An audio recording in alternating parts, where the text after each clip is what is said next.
వంతునొక్తాం మీకు మైక్ ఇవ్వమంటే కూర్చుంటాం సార్.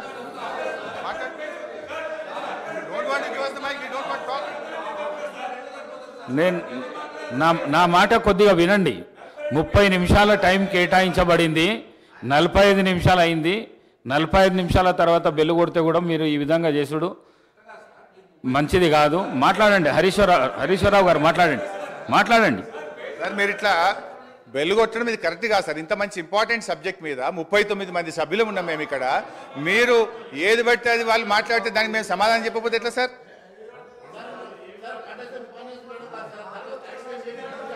సో అధ్యక్ష, మేము అధ్యక్ష ఈరోజు మీ ద్వారా ప్రభుత్వాన్ని నేను కోరుతా ఉన్నా అధ్యక్ష. ఇవాళ కాంగ్రెస్ పాలిత రాష్ట్రాలు రాజస్థాన్, హిమాచల్ ప్రదేశ్లు కూడా ఈ బోరుబావుల దగ్గర మీటర్లు పెట్టమని ఈ 0.5% ఎఫ్ఆర్బిఎంను వారు 0.5% ఎఫ్ఆర్బిఎంను వాళ్ళు యూటిలైజ్ చేసుకున్నారు అధ్యక్ష. నిన్నగాక మొన్న కొత్తగా అధికారంలోకి వచ్చిన కర్ణాటక రాష్ట్రంలో కూడా మేము ఈ 0.5% ఎఫ్ఆర్బిఎం వాడుకుంటామని వాళ్ళ బడ్జెట్లో పొందుపరిచారు అధ్యక్ష.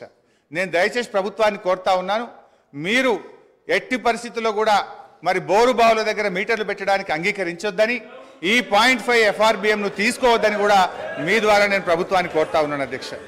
ఎందుకంటే అధ్యక్ష, ఆనాడు కేసీఆర్ గారు ఆలోచించింది ఒక్కటే, 35,000 కోట్లు ముఖ్యమా, 70 లక్షల మంది రాష్ట్ర రైతుల ప్రయోజనాలు ముఖ్యమా అని ఆలోచించినాం అధ్యక్ష. 35,000 కోట్ల రూపాయలు వాళ్ళు ఇచ్చే అదనపు అప్పు కంటే మంత్రి గారు అధ్యక్ష సీనియర్ శాసనసభ్యులు హరీష్ రావు గారు మాట్లాడడం ఇది అవాస్తవము. రైతులకి వ్యవసాయపు కరెంటుకి బిల్లు కట్టమని ఏ చట్టము ఏ కేంద్ర ప్రభుత్వం రికమెండ్ చేయలేదు. నేనెందుకు ఇంటర్వ్యూ అవుతానంటే, గతంలో మీ ముఖ్యమంత్రి ఆ విషయంలో అబద్ధాలు మాట్లాడిండు, ఈరోజు మీరు అబద్ధాలు మాట్లాడుతున్నారు. బిల్లు కట్టమని చెప్పలేదు. నేను ఆ పార్లమెంట్ కమిటీ సభ్యుణ్ణి ఆ విషయం పదే పదే మీరు ప్రస్తావించడం దయచేసి అవాస్తవాలు శాసనసభలో ప్రస్తావించొద్దు.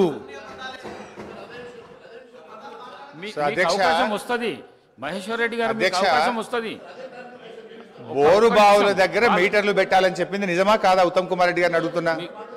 బోరు బావుల దగ్గర మీటర్లు పెట్టాలని నిజమా కాదా? అధ్యక్ష, ఒకవేళ రైతుల నుంచి బిల్లు వసూలు చేయాలని చెప్పి ఆ రిఫార్మ్స్ లో ఉన్నట్టుగా హరీష్ రావు గారు శాసనసభలో ఇప్పుడే చెప్పారు.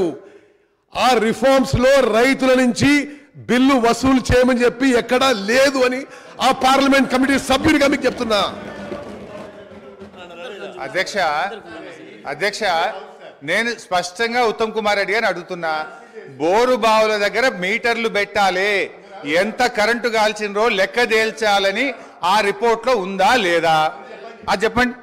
అధ్యక్ష, నేను చాలా స్పష్టంగా చెప్తున్నా, ఉచిత వ్యవసాయానికి ఉచిత విద్యుత్తులో వాళ్ళు ఏమన్నారు, రైతులు బిల్లు కట్టాలని చెప్పి రిఫార్మ్స్ లో ఉందని, ఆ రిఫార్మ్స్ లో రైతులు బిల్లు కట్టాలి లేదు అని నేను ఆ పార్లమెంట్ కమిటీ సభ్యులు మీకు చెప్తున్నా. ఇప్పుడు ఉత్తమ్ గారికి ధన్యవాదాలు. మీటర్లు పెట్టాలని మాత్రం వారు అంగీకరించారు, దాని మీద వాళ్ళు క్లారిటీ ఇవ్వలేదంటే వారు అంగీకరించారు, వారికి ధన్యవాదాలు. ఒకటి, రేపు సరే విద్యుత్ మీద డిస్కషన్ ఉంది, మా జగదీష్ రెడ్డి గారు డీటెయిల్గా చెప్తారు. అధ్యక్ష ఎందుకంటే అధ్యక్ష, ఈ కేంద్రంలో ఉన్న బీజేపీ వైఖరి ఎట్లా ఉందంటే, గతంలో గ్యాస్ సిలిండర్ల విషయంలో ఏం చేసింది అధ్యక్ష, డబ్బులు మీరు కట్టి ఫుల్ సిలిండర్ తీసుకోండి, సబ్సిడీ మీ అకౌంట్లో వేస్తామని అలాగ దించిండ్రు. దించినాక ఏం చేసిండ్రు అధ్యక్ష, సబ్సిడీ సిలిండర్ ధర 1000 రూపాయలు అయింది, సబ్సిడీ మాత్రం ఎత్తేసిండ్రు అధ్యక్ష. ఇది కూడా అట్లనే ఉంటుంది అధ్యక్ష. రేపు మీటర్లు పెడతారు, ఎల్లుండి బిల్లులు పంపించి కడితేనే చేస్తామని చెప్పి మెలిక పెట్టేటువంటి ప్రభుత్వం ఉన్నది అధ్యక్ష. ఈరోజు జాతీయ అంతర్జాతీయంగా చూస్తే జిఎస్డిపి వర్సెస్ డెట్ రేషియోలోనే అప్పులు చూస్తారు అధ్యక్ష. ఇందాకనే నేను చెప్పినట్టు ఆర్బీఐ స్టేట్ ఫైనాన్షియల్ బడ్జెట్ ప్రకారంగా అప్పులు తక్కువగా తీసుకున్న రాష్ట్రాల్లో తెలంగాణ, దేశంలో 22 రాష్ట్రాలు తెలంగాణ కంటే ఎక్కువగా ఉన్నాయి. ఒకసారి జిఎస్డిపి టు డెట్ రేషియో ప్రకారం కొన్ని రాష్ట్రాల రుణాలు చూస్తే పంజాబ్ 48.7%, రాజస్థాన్ 40.6%, కేరళ 38.9%, ఉత్తరప్రదేశ్ 36.4%, తమిళనాడు 31.5%, మధ్యప్రదేశ్ 29.8%, ఛత్తీస్గఢ్ 28.6%, కానీ తెలంగాణ తీసుకున్న రుణం కేవలం 28.2%. ఇది ఆర్బీఐ తేల్చినటువంటి లెక్క అధ్యక్ష. ఈ పట్టిక కావాలంటే గౌరవ సభ్యులందరికీ కూడా నేను పంపిస్తాను అధ్యక్ష. ఈ అత్యధిక రుణాలు తీసుకున్న పంజాబ్, రాజస్థాన్ రెండు కూడా నిన్న మొన్నటి దాకా కాంగ్రెస్ పార్టీ అధికారంలో ఉన్న రాష్ట్రాలే అధ్యక్ష. అదేవిధంగా అధ్యక్ష, దేశంలో ఎప్పటి నుంచో ఉండి స్థిరపడ్డ రాష్ట్రాలు, ఆర్థికంగా బలపడ్డ రాష్ట్రాలు తెలంగాణ కంటే ఎక్కువ అప్పులు తీసుకున్నాయి.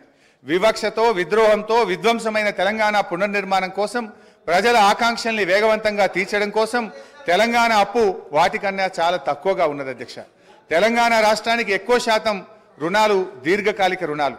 ఈ రుణాలు 58% 10 ఏళ్ల తర్వాత చెల్లించాల్సినవి. రీపేమెంట్ ఒత్తిడి కూడా తక్కువగా ఉన్న రాష్ట్రం మనది. ఇది ఆర్బీఐ చెప్పిన లెక్క. ఆర్థిక పరిపుష్టి ఉన్న రాష్ట్రం కావడం వల్లనే రీపేమెంట్ కెపాసిటీని దృష్టిలో ఉంచుకొని అప్పు ఇచ్చిన సంస్థలు కూడా తక్కువ వడ్డీకే రుణాలు చెల్లించేందుకు ముందుకు వచ్చాయి. వడ్డీ చెల్లింపుల విషయంలో తెలంగాణపై ఉన్న ఒత్తిడి కూడా తక్కువనే అధ్యక్ష. అవి చూస్తే ఒకసారి పంజాబ్ 24.4%, హర్యానా 23.5%, బెంగాల్ 20.6%, తమిళనాడు 20%, గుజరాత్ 15.1%, తెలంగాణ కేవలం 15% మాత్రమే అధ్యక్ష. అదేవిధంగా అధ్యక్ష, ఇవాళ వాళ్ళు నేను ఇందాక చెప్పే ప్రయత్నం చేసిన అప్పుల పరిమాణాన్ని ఎక్కువగా చూపించేందుకు కార్పొరేషన్ లోన్లను కలిపి ఇదంతా ఎక్కువగా తీసుకున్నారని చూపేటువంటి ప్రయత్నం చేస్తున్నారు. ఉదాహరణకు సివిల్ సప్లైస్ కార్పొరేషన్ ఉంటుంది అధ్యక్ష. సివిల్ సప్లైస్ కార్పొరేషన్ ద్వారా మనం అప్పు ఎందుకు తీసుకుంటాం అధ్యక్ష? It is a temporary arrangement. రైతులకు మనము 2 రోజుల్లోగా డబ్బు చెల్లించాలని, తీసుకున్న వడ్లకు వెంటనే డబ్బులు ఇవ్వాలని మనము లోన్ తీసుకొని రైతులకు పేమెంట్ చేస్తాం అధ్యక్ష. మనకు ఎఫ్సిఐ నుంచి డబ్బులు వచ్చిన తర్వాత ఆ డబ్బు తిరిగి బ్యాంకులకు మనం కట్టడం జరుగుతుంది అధ్యక్ష. అదేవిధంగా కేంద్ర ప్రభుత్వం నుంచి కూడా డబ్బులు రావడానికి కొంత టైం పడుతుంటుంది. అది మనం ఆ టైం పీరియడ్లో మనము అప్పు తీసుకొని అటు రైతులకు ఇబ్బంది కాకుండా మనం ముందుకు పోతూ ఉంటాం. కానీ ఏంటంటే వీళ్ళు ఇదంతా కూడా ఇదేదో రాష్ట్ర ప్రభుత్వ అప్పుల కుప్పైందని చెప్పి చూపించేటువంటి ప్రయత్నం. అట్లే విద్యుత్ కార్పొరేషన్ల విషయంలో కూడా రేపు మంత్రి గారు డీటెయిల్గా చెప్తారు, నేను వాళ్ళకి ఫోన్ కానీ అధ్యక్ష. మనము విద్యుత్ కార్పొరేషన్ల విషయంలో కూడా మా మాజీ మంత్రి గారు జగదీష్ రెడ్డి గారు సభ్యులు డీటెయిల్గా చెప్తారు అధ్యక్ష రేపు. అయితే అధ్యక్ష, విద్యుత్ సంస్థలు కూడా వాళ్ళు ఎంతసేపు అప్పుల గురించి చెప్తున్నారు తప్ప ఆస్తుల కల్పన గురించి చెప్తలేదు. అది నేను నెక్స్ట్ లాస్ట్లో in my conclusion I will tell sir. అయితే ఇవాళ విద్యుత్ సంస్థల విషయంలో కూడా విద్యుత్ సంస్థలు కొత్త విద్యుత్ ఉత్పత్తి కేంద్రాల నిర్మాణం కోసం, డిస్ట్రిబ్యూషన్ కంపెనీలను డిస్ట్రిబ్యూషన్ నెట్వర్క్ మెరుగు చేయడం కోసం అప్పులు తీసుకుంటారు. ఎప్పుడైతే విద్యుత్ ఉత్పత్తి ప్రారంభం అవుతుందో దాన్ని ఏం చేస్తారు అధ్యక్ష? ఆ ఉత్పత్తి ప్రారంభమైనప్పుడు వచ్చిన ఆదాయం నుంచి వాళ్ళు అప్పులు చెల్లించుతూ ఉంటారు అధ్యక్ష. ఇలా అప్పుల విషయంలో కేంద్ర ప్రభుత్వం కూడా చూడాలి కదా అధ్యక్ష, ఇతర దేశాలది కూడా చూడాలి. ఇదేదో ఎక్కడ ఈ దేశంలో జరగంది ఇక్కడ జరిగింది. ఇలా మనకంటే ఇతర రాష్ట్రాలు ఎక్కువ తీసుకున్నాయి. మన కేంద్ర ప్రభుత్వం కూడా మీరు చూస్తే అధ్యక్ష, 2014-15లో భారతదేశపు అప్పు 62,42,521 కోట్లు. 2023-24 నాటికి 1,69,46,46,667 కోట్లు. అంటే జీడిపిలో డెట్ రేషియో 56.2%.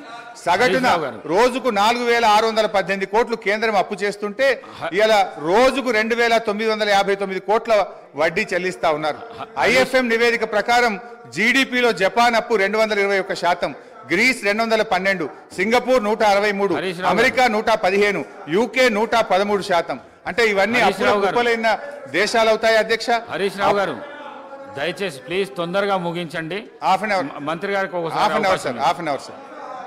అప్పులు ఎందుకు చేశారు, దేనికోసం? అధ్యక్ష హరీష్ రావు గారు. అధ్యక్ష, ఫైనాన్స్ మినిస్టర్ హరీష్ రావు మాట్లాడుతూ మాజీ